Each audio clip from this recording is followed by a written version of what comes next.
Let's check the chicks. They're 7 weeks of age now. Let's see how they're doing. Oh, they're getting so big. Hello? Hello.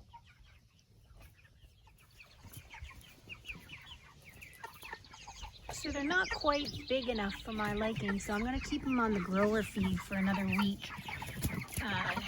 And then I'll put them on finisher for the last week, which will be week 8.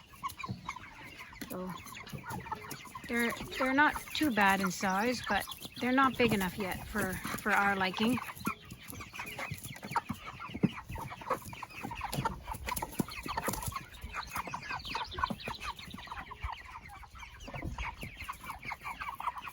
I'm pretty content.